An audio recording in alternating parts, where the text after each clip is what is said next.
आम आदमी पार्टी ने एक बार फिर दिल्ली नगर निगम पर भ्रष्टाचार के आरोप लगाए हैं। आम आदमी पार्टी ने दिल्ली नगर निगम पर टोल टैक्स में 6000 करोड़ की घपले का आरोप लगाया। आम आदमी पार्टी का कहना है कि 2017 में बीजेपी शासित एमसीडी ने टोल टैक्स इकट्ठा करने का ठेका इंफ्रास्ट्रक्चर डेवलपर्स लिमिटेड कंपनी को दिया था। ठेका 1200 करोड़ प्रतिवर्ष के अनुसार 5 सालों के लिए दिया गया था।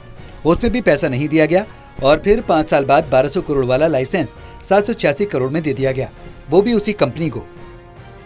दिल्ली के अंदर लाखों गाड़ियां डेली आती हैं, उन गाड़ियों से टोल टैक्स कलेक्ट किया जाता है। दिल्ली में लगभग 124 पॉइंट है जहां से गाड़ियां आती हैं और वो भी जो भी टोल कलेक्शन होता है वो एमसीडी करती है और एमसीडी के खाते में वो सारा का सारा पैसा जाता है।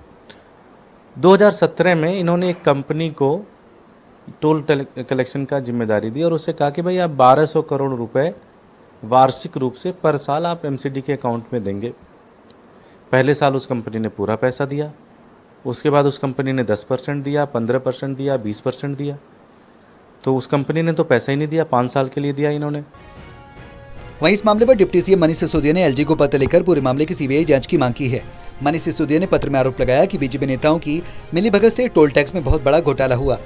इस मामले की सीबीआई जांच हो और जो भी दोषी हो उस पर सख्त कार्रवाई हो। तो ये अगर इसकी सारी की सारी जांच हो, हमारा ऐसा अनुमान है कि लगभग 6000 करोड़ का नुकसान या घोटाला हुआ है, जबकि इसमें ज़्यादा भी घोटाला हो सकता है। इसकी जांच होनी चाहिए। एलजी साहब को हमने लिखा है कि इसमें सीबीआई जांच करे। अगर सही से इस पर जांच हो जाएगी तो भारतीय जनता पार्टी के बड़े बड़े नेता इसमें जेल जाएंगे। वहीं निगम में 6000 करोड़ रुपए के घोटाले के आरोप को बीजेपी ने बेबुनियाद बताया है और कहा कि ईस्टर्न पेरिफेरल एक्सप्रेसवे के निर्माण की वजह से टेंडर में कीमत पर प्रभाव पड़ा है, जिसका ये घोटाला बता रहे हैं।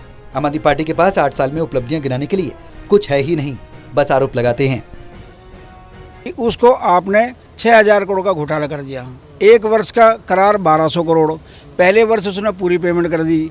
अगले 2 वर्ष उसने ये कहा कि क्योंकि दिल्ली में ईस्टर्न पेरिफेरल वेस्टर्न पेरिफेरल बनने के कारण से दिल्ली के दोनों ओर जो कमर्शियल व्हीकल ट्रक वगैरह दिल्ली में आते थे वो आने बंद हो गए हैं। उसके कारण से उसकी कमाई का स्रोत कम हुआ है। उसके कारण से वो कोर्ट के अंदर गया, लेकिन हमने ना तो उसके ऊपर 1 रुपया माफ़ किया, ना हमने 1 रुपया उसके ओर छोड़ा, और बल्कि अब उसके ऊपर कार्रवाई भी शुरू कर दी है। अब उसकी संपत्ति कुर्क की जा रही है। तो नगर निगम अपनी रिकवरी करने के लिए सरकारी तरीके से अपने पैसे की रिकवरी करने में लगा हुआ है। बहरहाल आम आदमी पार्टी ने एमसीडी और बीजेपी नेताओं पर टोल टैक्स कंपनी से साठगांठ कर 6000 करोड़ का घोटाला करने का आरोप लगाया और इसकी एलजी से सीबीआई जांच की मांग की। तो वहीं बीजेपी ने इन आरोपों का खंडन करते हुए आम आदमी पार्टी पर आरोप लगाया कि आप सरकार के पास उपलब्धियां गिनाने के लिए कुछ नहीं है, बेबुनियाद आरोप लगाते हैं। हाईवे के निर्माण के चलते टेंडर की कीमतों पर प्रभाव पड़ा है। Devesh Kumar, total news Delhi.